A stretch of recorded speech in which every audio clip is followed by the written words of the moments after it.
Spoke the word that broke my heart. Your eyes burn with holy passion fire.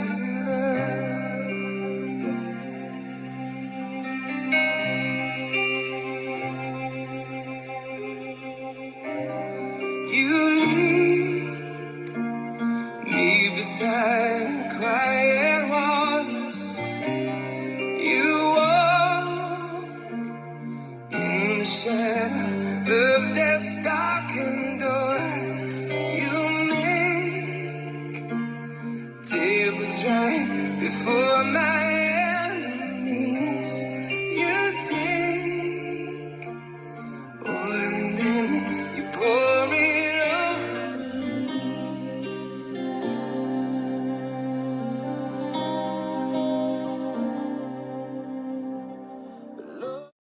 Hi guys, my name is Melinda. I was asked to do a video following contracting that Covid-19 and having an experience of being unwell since the 29th of February. So on the 29th of February, I was out at a conference and then I started feeling unwell. When I say unwell, my legs started to hurt. I had felt like something was running up and down them. The only time I've ever felt like this in the past is when I've had tonsillitis or when I've had food poisoning once. So it felt very similar. From 10 o'clock in the morning, I started to get some aches. I don't like to really take medication unless maybe I'm on my monthlies, then I might take something. But I so happened to have added extra in my bag. And I was like, I'm at church. I don't really want to take tablets. What's going on? But I was so happy because it didn't pass for an hour and it got worse. So I took 2 anodins. The conference was an all-day conference, so I stayed. Had to take another 2 more throughout the conference and then another 2 more. And then by like 7:30 when it was finishing, I was about to go home. I couldn't even stand up throughout the conference to even pray and to sing. I just felt like I needed to sit down and my legs were getting worse. Felt like someone was running up and down my legs. And that was Saturday, the 29th of February. I got into the car. It was very windy that night and very breezy, but I was feeling cold. And on my way to the car, I was like shivering. I got into the car, turned on the heating, drove home. On my way driving home, I was so cold. I went round and round about 3 times. So I was like a bit dysfunctional. Managed to get home, got out my car, walking from my car door to my house door, which is like 2 footsteps, felt like difficult. I knocked at the door, my door's answered, the door said like, why are you lazy? You should have opened the door. But I just couldn't even put the key in the door. I just felt like I needed to lie down and get warm. As I opened the door, I told my daughter, I said, take my bag. I couldn't even just give her my bag. It's like my body was like dysfunctioning. She walked me up the stairs, started to get me undressed because I couldn't get myself undressed. I can't explain it. I was like, my body was like having a breakdown, very quick. It was like a quick decline. And then she put me in bed. She put my pajamas on. She put me in bed and I was like, check my temperature. I am a nurse, a qualified adult nurse. And I did say to her, test my temperature. So I've got a thermometer. I said, check what my temperature is. And it was 35.5. So it was actually quite low. So that was about 8:30, I'd say. But earlier than that. So I was like, oh, I'm just so cold. And I was just speaking like this. So she left me and she said, what's going on? She's only 15. So she was quite concerned. And she's like, I'm going to phone Uncle Ryan. I'm going to phone Auntie Sabrina. She's like thinking about phoning her godparents. And I was like, no, let me just sleep it off. I don't know what happened. I was in and out of like, she was talking to me, but I can't really remember because I just felt like this pain everywhere and this shivering and this, I just felt so unwell. And then I think at 4 a.m. I was woken up by the paramedics. 3 paramedics was there. My best friend had turned up. Apparently my daughter phoned her saying that she was scared and she couldn't look after me. And the paramedics had said that my temperature had gone up to 39.5 and it was way too high. And if they couldn't get it down, they'd have to take me into the hospital. And I was like, I ain't going to no hospital, especially with what's been going on. I didn't want to go to no hospital. So they stripped my clothes, just left me with my vest and my knickers on and opened the door. I can remember them opening the window and they were like checking my temperature. My heart was racing too fast and my blood pressure was elevated, even though my blood pressure is quite low, like 95 over something. It was like 140, so that's too high for me. So they stayed for about an hour and a half, nearly 2 hours, checking my temperature until it went down, told me to take some paracetamol. They asked me if I'd been there, any COVID confirmation cases, if I'd been away out the country, if I'd been next to anyone who travelled to Italy or China. And I said, no, I didn't fit any of those things. So they said, okay, just go and see my doctor if they're going to treat it as a flu, but I'll probably have to see my doctor if it continues. So on the Sunday now, took some medication, some paracetamols. My other friend had come and cooked some food. Apparently I'd got out of bed and I said I was going to sit down. I was trying to push through. I can't remember getting out of bed. I can't remember having conversations. So I was trying to push through, but I just wanted to lie down. So I went back into bed again. I remember spending the whole day in bed. By the Monday, I started to develop a cough. And I thought, I've got a cough now because throughout the night I was coughing. So I said, I'm going to go to the doctors, like they said. I made an appointment to see my GP and I went in the morning. When I got to the GP, I was coughing so much that I'd taken like a scarf around my mouth because I thought, I don't want to catch anything. And I don't want to give anything to anyone. But I was coughing so much. So by the time I went into the doctors and I took Amelia with me, as I walked in, the doctor was like, have you been near anyone that's travelled abroad to Italy or China in the past 14 years? I went, no. I said, someone from my workplace like 2 months ago travelled to China. And they're like, what? He never even checked my date of birth. He never checked anything. He panicked. He told me to get out of his room and put me in a side room, and then told the nurse, went to this to the nurse. That nurse started panicking, going, she's got it. I don't want to risk my family. And I was like, wow, look how they're acting. I haven't checked my date of birth. I've not checked my observation. No normal checks to see if they've got the right patients. Just the things that they should be doing in the healthcare system. So I was like, I'm being mistreated here. They put me in a room, told my daughter to stay with them and said, get in there. And I was like, I'm being shouted at by the doctors and the nurse. So I sat in there and I thought, what is going on? And then they opened the door and they said, yeah, get in there with your mom. And I was like, so they were shouting at my door. And then the nurse was like, so you've been there, someone who's been to China. I was like, you're shouting at me, So the nurse was shouting at me. They don't even know that I'm a nurse myself. So she said, I'm not shouting. I said, you're shouting at me now. So that was a horrible treatment. So I never got seen. I never got assessed. I never had my observations taken. I never even knew what I came in for, that I needed to get some antibiotics or something because I felt like I had tonsillitis or developing some form of infection, because that's the only time I felt like this. Then my phone kept ringing. My phone was saying, unknown number. So I didn't answer it. I was like, why am I in this room? And Amelia's like, Mom, you've made everyone think you've got COVID. I said, I've not made no one think I've got COVID. I said, I don't know why they treat me like this. They haven't even spoken to me or assessed me properly. So then the phone rang about 15 times. So my daughter said, answer it. So I said, unknown number. So let me answer it. And it was the doctor phoning from the next room. And he's like, Melinda, you have to stay in there. And I was like, I'm not staying in here. You're shouting at me. You're mistreating me. No, Melinda, you have to stay in there. Stay in there, Melinda. And I was like, I'm not staying in this room. Sorry about the accent. I can't help it. And then he was telling me to stay in there. And I was like, I'm not staying in here. So we were having this argument on the phone. And he's only in the room next door. And I can hear him in the corridor. He didn't even need to phone me. I could just hear him talking through the corridor. And I could have shouted back at him. And I was like, I'm getting out of here. So I told my daughter, get up, let's go. I said, I don't like how they're acting. What if they're trying to arrest me or something? The way that they were acting, like they were going to phone the police or something on me, because I'd come in there and said that I met someone that I met from January the 10th or something, went to China. So it was a horrible, horrible feeling. So I just walked out and he was on the phone shouting, Melinda, do not leave, you're going to risk people's life. And I was like, oh my gosh, what about me? I need something. So I'm coughing. I went home and he was like, no, before I went home, he said, Melinda, you need to stay in there and phone NHS 111. I said, I phoned NHS 111. They told me to come and see you. I've come to see you and you've put me in a room and mistreated me. And I haven't checked anything, even my date of birth or address. I said, I ain't staying here for this. I said, you're having a laugh. So I just left and I went out. So I went back, got in a car, drove home. It wasn't a nice atmosphere between me and my daughter. It was a bit sour. I got straight back in bed. I was feeling worse and emotionally drained because of what just took place. Phone NHS 111. They said that I told them my temperature was still spiked and what happened at the doctors, that the paramedics had come out and spent that time with me. So they said they're going to send another set of paramedics to come and assess me because they don't know what to do. They came into the house, another 3 paramedics came in. They were trying to work out, am I at risk of Covid-19? What's going on? And then one of them said, which made sense, it doesn't matter if someone met someone from Italy or China, COVID-19 was in the UK, or this virus or whatever's taking place, it's happening globally, so it doesn't matter anymore. Those guidelines don't work. However, they phoned WHO, World Health Organization. They got some advice. The person went through this checklist, said, no, I don't fit their criteria. And also that I need to go back to my doctor, tell them that I probably need some antibiotics or something because I was coughing non-stop while they were there. And they said, no, you definitely developed something, a chest infection. You need some treatment. Go back to see your GP. I said, my GP's being weird, being horrible. I said, so I was just so upset. And then by then I started to feel deteriorated. So when they left, I didn't want to go back to my GP after what happened. I was quite scared about how they were acting towards me, and I didn't like that treatment from the healthcare system. So I got back in bed, and then I was just feeling so unwell.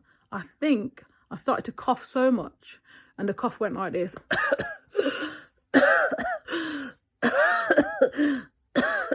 For every breath. I've been through a lot in my life, so I'm quite a soldier, and I mean a soldier. So I didn't think anything of it other than I've only had a cough maybe 3 times in my life that I can remember, and I am 40. Well, no, I wasn't 40 at the time, I was 39. So this cough that I developed, I was thinking I do need something. So I had some Benylin in the house, a bottle of Benylin for nighttime, and I've got a cough syrup for the daytime, but we don't take them. I just keep the meds in the house in case of emergencies or anything. That's just the way I am. So I must have asked my daughter to bring me the cough medicine. She said I looked a mess. I can't even remember the conversations, but she brought the cough medicine in and she gave me some paracetamols. I took the paracetamols, it helped take the temperature down a bit, but not the pain. The pain was everywhere. And then the coughing was just going rapidly for every breath. It was just getting, so I just started to cough and just lay down in my bed. I had no energy to come out because obviously the more I was coughing, the more oxygen and energy I was using. This went on now, so the 29th, 30th, this is the Monday, the 1st or 31st. I can remember lying down from the Saturday night, Monday, Tuesday. I think I lay down approximately 15 days in my bed. But the coughing went all the way through that week. I was just coughing everywhere. I was just coughing around the place. I was coughing on my daughter. She was trying to get me out of the bed. She was walking me to the toilet because I was so unwell. I had no energy to anything. It's like it sapped all my energy. I was walking back and forth from the toilet. I didn't have no diarrhea. I didn't have no pain in my abdomen. I didn't have no back pain, no nothing. The only thing I was doing was coughing and feeling aches, like an infection or bacteria that entered into my system. And just no energy, and all my looks, my life, everything just looked like it was draining away, and I was dehydrated. I had dehydrated. That happened. I was just in the bed, and I drank the whole bottle of Benylin. I don't know how many days. I took so many paracetamols, and I was just lying down coughing. My daughter, I think my friend came and cooked some food. I was texting people. I can't remember these. I look back and I can't remember the conversations. It was such a blur. I was texting people. Someone asked me what I wanted. I just felt like my body needed soup. It needed ammunition. I don't eat meat, and I don't even eat fish anymore. But I felt like I needed lentils. I needed quinoa. I needed the sweet potato, the kale. I just needed everything put in a big pot of soup and fed. I just felt like my body was saying, feed me something quick. Ammunition is what I call it. But I didn't have no appetite, but I know my body was saying it needed some strength. But this cough went all the way until I was like, in my head, I was like, I'm going to put my makeup on, I'm going to push through, I'm fine. And obviously I haven't got COVID, I've just got a bad chest infection. And then it went all the way till I was just in bed. On the Saturday, I tried to go somewhere that one of the young girls that I know had done a praise jam. I was like, I'm going to praise God through this. I'm going to this church. And I put on whatever I could put on, a hoodie and some jeans. I didn't even look good, but I didn't care about how I looked. I just thought, mentally, I'm just going to go out. Took my daughter and her friends to this youth conference. And another friend, and my friend came who was helping me through this CUDA. And we met at the church. I was just coughing and coughing and coughing. I was like, what if I've got the virus in the back of my head? I was like, oh my God, why am I coughing so much? But I couldn't stay in the church. I had to go. I had to leave the church, because I just couldn't stay any longer, and I was getting cold again, and I was shivering. I thought, oh, here we go again. So my friend said, I'll drop the kids home, go home. I just could not wait to drive home, get in that house and get in bed. I was in bed until the next day. That morning, my daughter got on the church van and went to Handsworth at 9:30, and I just remember coughing and coughing every breath. It was so bad. I was trying to clear my throat to breathe till I was on all fours. And I think if I wasn't coughing, to be honest, if I was not coughing, I probably would have stopped breathing and said, I can't breathe. But in my head, I was coughing to breathe. I was coughing with every breath. It was a serious cough. My other friend said she'd never seen nothing or heard anything like it before. But it was just this cough and this force. Looking back at it, I was forcing myself to breathe by this cough. My body was aching probably more because of this cough for every single breath from the Monday to that Sunday. every breath, every second I was coughing. So that was like probably why all my colour went and I looked so drained. And my daughter had sent me a text like saying, Mum, I thought that you were going to die, you don't look well. So she was keeping me posted by what she was thinking on text, probably better than telling me. And I lay there and I thought 4 o'clock she came back because she had to get the bus and it was a hassle for her to get to church and come back. She came home and she's like, Mum, you've not come out of bed all this time. And I hadn't come out of bed. I hadn't even gone to the toilet. I've not eaten. I've not had a drink. And I've even had a bottle of water. Nothing. I just coughed. All I could do was cough. And in my head, something kicked in. I thought, this is bad. I've been in the house. I've been lying down coughing. And I've been actually doing this all week. So I phoned NHS 111 one more time. And I told them what happened. I told them about my doctors. I told them the treatment. And the doctor said, you can't even speak to me without coughing. Can you get yourself to the Walsall Manor at 11 p.m. tonight? And I was like, no, my daughter's just come in and she's got a migraine. It's been tough on her.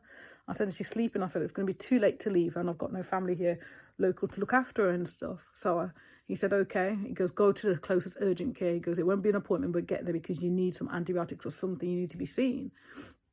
So I drove down to Summerfield Urgent Care off Dudley Road. As I walked in, they're like, oh, we're not sure. We're going to see you at 7 p.m. this was now. And I had to make this decision. Do I want to go down? Do I want to go down? But I could not breathe without coughing. So I had to say, you know what? As much as I trust God and I've got faith and I've been praying, this is not right. And on that Saturday, I believe on that Saturday, someone that I know passed.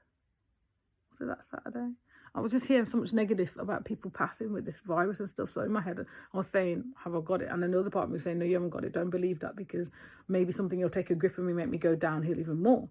But I went to their walking clinic. They said they had an emergency. Can I go to the City Hospital? It's got a walk-in centre, which I know that anyway. I used to work there until January. So I went to City and I'd never seen it so empty. And they said, can you go down to the outpatients? And they're obviously open outpatients now. And they've put up all these fake walls and stuff that I've never seen before. And they said, go down. And it was empty. They only had 2 people in A&E. Can I go to the walk-in outpatients part?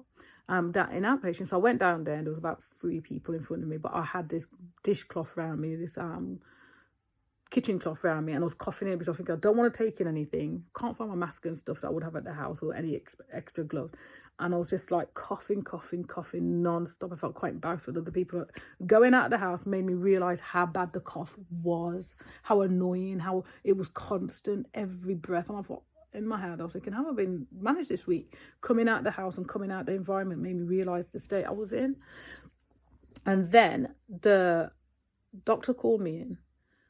He'd taken someone in who looked unclean and unwell as well. So I went to the doctor, can you clean the area where I'm going to be sitting? Because the sheet didn't look like it had been changed. The paper looked all crumpled up. The doctor actually said, and I said to the doctor, can you wash your hands? Because there's signs saying, feel free to ask us to wash your hands. I thought, oh, doctor, can you wash your hands? The doctor turned around and said to me, no, I should be asking you. That's what the doctor at City Hospital said to me. I should be asking you to wash your hand. And I was like, wow, okay. So he's trying to talk to me and I'm coughing and I'm coughing and I'm coughing. He's trying to listen to my chest, but I'm just coughing. He said, you know what? He goes, I think it's not a chest infection. You do need antibiotics, but I need to keep you in. I think you've got pneumonia. And I was like, pneumonia? I only ever hear about pneumonia when people are going in hospital and they get unwell, or when my auntie got pneumonia and died. So I was like, pneumonia? I was like, what? So he's like, yeah. No. I said, have I got the virus? And he was like, no. He goes, you've got pneumonia. I think you have with this cough. So he said, I'm going to send you for an x-ray. Take this letter and go to AMU. And I was like, AMU? That's not the x-ray department. AMU 2.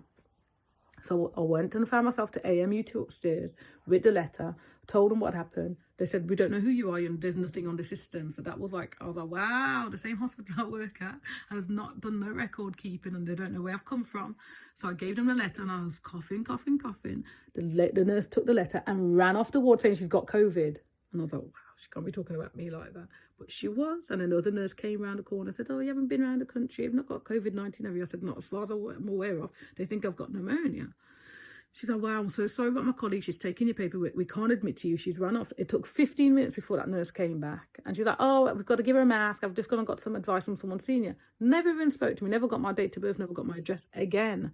Never did the normal thing that you can probably get struck off for under the NMC code of conduct. Being a nurse, this is just not acceptable. But this is what I was treated like. And this is what happened. So they put me in a bed, in a cubicle, and there was a lady next door who'd come in and one next door.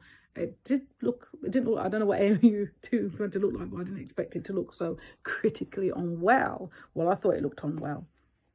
And then after I was in there, I was coughing non-stop. I was all over the place. I had to phone my daughter, phone me crying, say, Mum, I'm vomiting, I'm in the toilet, I've got a migraine and I'm in the hospital. So I'm in panic mode now. I'm thinking I'm in the hospital, they're trying to keep me in. She's at home on her own vomiting with a migraine. Thank God her uncle Orion went to the house and got me some stuff, and he came to the hospital. He was allowed in. He sat there. I can see that he was lost and he didn't know what to do. He was trying to reassure me, bless him. And I'm thankful that someone did come and he moved my car. I went back to my daughter, so that support helped. And I just stayed in there with this mask that they gave me, this KN95 mask. And I said to them, am I going to be tested for the COVID? They went, no, you haven't got that. They just think you've got pneumonia. So they was quite relaxed about that. That's the 7th or the 8th, around that of March. So I was like coughing non-stop. They sent me for an x-ray that night. That night they didn't know who I was. When I got to the x-ray, it had not been ordered. I had to call the doctor again to come and see me, to assess me. Everything had to be done again. There was no record keeping. When I went to the x-ray, they had no order on there. There was the porter. He said he's not taking me back to the room. He's going to make sure his manager gets it done and talk to the doctor, which was quite good because I was getting fed up of the way that things were being ran. So I was just coughing so much. I managed to get up, stand up for the x-ray. And then after having the x-ray, everyone was fine. Not everyone, people weren't wearing gloves and masks or anything then. They were fine. All the staff were. I don't think they realised how serious it was. And then I had the x-ray. Came back and the doctor said, yep, we'll get it'll be looked at in the morning. They tried to put the Venfalon in my hand to take some bloods. The Venfalon cannula went in wrong. I do bloods myself. It was not in the right place. It was hurting me. It was painful. The blood came out all congealed and thick. I was trying to tell the doctor. I said, do you think that's right? He was saying yes. He was panicking when I was coughing. He had mask on, apron. He was shaking. It's like he was scared. He was unsure. And then I had to say to him, take that thing out my arm because it is hurting before I take it out myself. And he's like, no, it's not hurting. It's meant to be like, I went, no, it's definitely not. And at 4 a.m., I went to sleep, but I woke up 4 a.m. They gave me some cocodamol to try and calm the cough and the pain and everything down.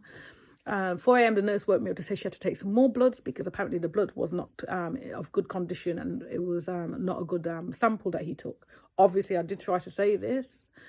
So they did the blood test at 4 a.m. and then the next morning they said, and they did some swabs at the back of my mouth, in the groin area. Did they do my nostrils as well? I think that's the MRSA swabs. And in the morning when the doctors came round, they said, you've got pneumonia, you need some antibiotics. They gave me some amoxiclav and said to go home. I was like, no, they said, I think they wanted to keep me. And I said, please, can I go home? Because I didn't like what was happening in the hospital. I didn't like how the treatment was. I didn't like the fact that everyone was panicking and not doing the right thing. And I felt at risk, to be honest. So I was like, please, can I go home? I'm thinking, my bedroom is better than being here. And this cough is horrendous. I've been doing it for a week and I'm going to have to just cough it through. And he said, you can, but don't do anything for 2 weeks. Rest and take it easy. So I came home and I did this and... So, like, today is a funny day. Cause Mum apparently had coronavirus, but she didn't.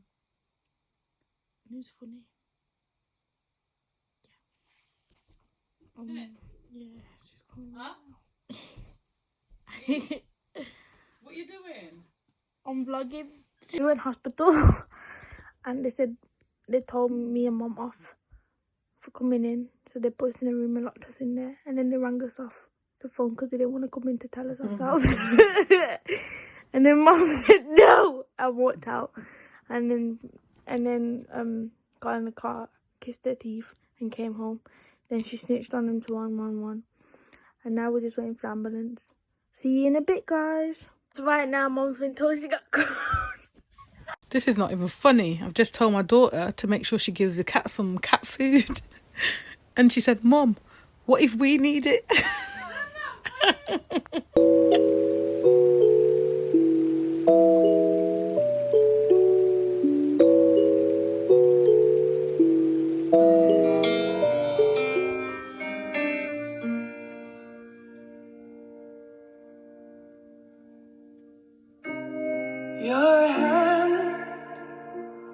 reached into